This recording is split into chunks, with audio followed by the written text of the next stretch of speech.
In today's video I'm going to show you around the Old Oaks touring, camping and glamping site, which is just outside Glastonbury in Somerset. Let's take a look round.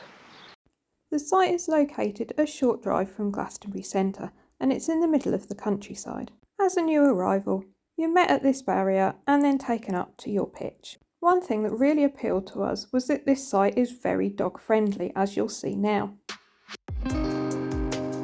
I'm currently in the fenced dog walk. We've just arrived, so I'm just giving Sandy a little leg stretch. It's pretty good. It's a long grassed area that's fenced in, so yeah, it's good. You can let your dogs off the lead if you want to.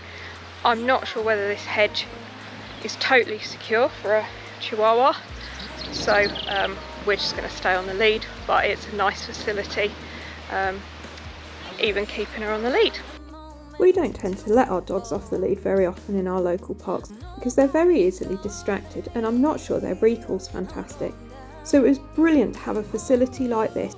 Although the campsite was really busy, we found several times when we were the only people in the dog walk, so we were really confident about letting them just go off the lead and run about to their heart's content.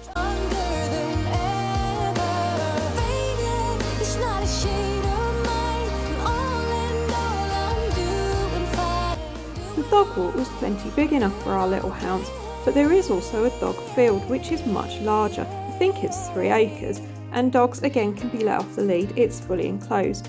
There's also this dog swimming pond. If your dog does avail itself of the pond or just rolls in something, there's this nice warm water shower to clean it off in. There's also secure pooch parking across the site. I'm not sure Sandy was that convinced by it though. Another attraction of Old Oaks is that there is a food offer on site every day. It ranges from Indian takeaways that are brought from a local Indian restaurant onto the site, and caterers that come to the site on some other nights. Food is served from this gazebo in the courtyard, and there's picnic tables if you want to sit and eat round here. It's a really good thing in our opinion, given that you would have to drive out to find a restaurant locally. We availed ourselves of pub grub night, and I'd definitely recommend it. The cheesecake was massive. The courtyard also houses a shop on the left here, and also this information room, which, as you can see, has got a pool table. It's also got a darts board, books, games, television, lounge area, and even a coffee machine.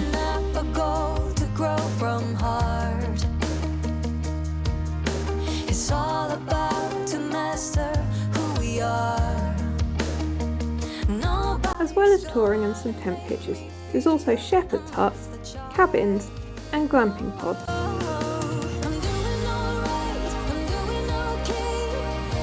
There's a range of touring pitches on offer. This is one of the more expensive ones, which is serviced and has its own picnic table and fire pit. There's a minimum stay imposed in some of the busier months, but do check the campsite's website as they'll often sell shorter breaks as well.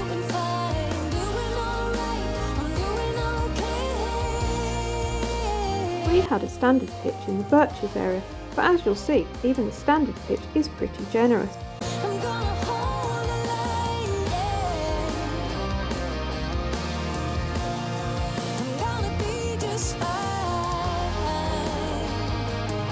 There are 2 facilities blocks on site. This is the larger of them, and as you can see, it is pretty luxurious with underfloor heating throughout. There are some self-contained washrooms with toilet, shower and sink, as well as the communal facilities that you'd expect to see on a campsite. Everything was spotlessly clean.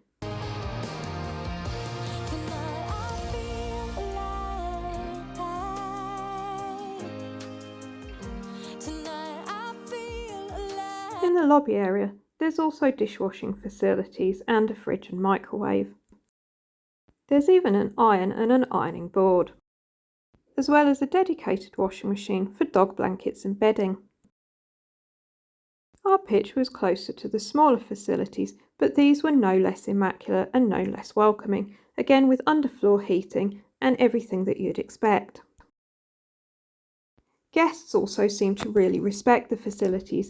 Every time we used them, they were spotlessly clean. The only little thing that you could point out was that there was a little bit of overspill of water around some of the basins, but honestly, they were spotless no matter what time of day you went in there or how busy the campsite was. I could not fault them at all.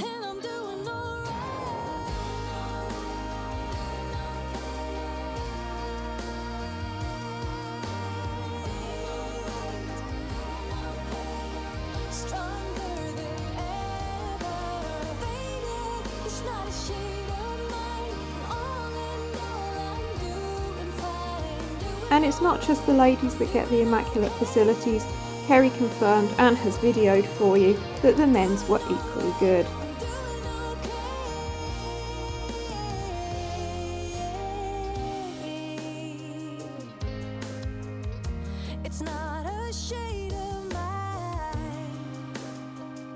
There's a laundry here too, as well as a dishwashing area, including a sink specifically for washing down your barbecue. As you'll see here as well, there's also a guest fridge and microwave for people to use. Plus, this chest freezer if you've got a body with you. Just kidding, I didn't look in there, but I imagine that people just use it for their food.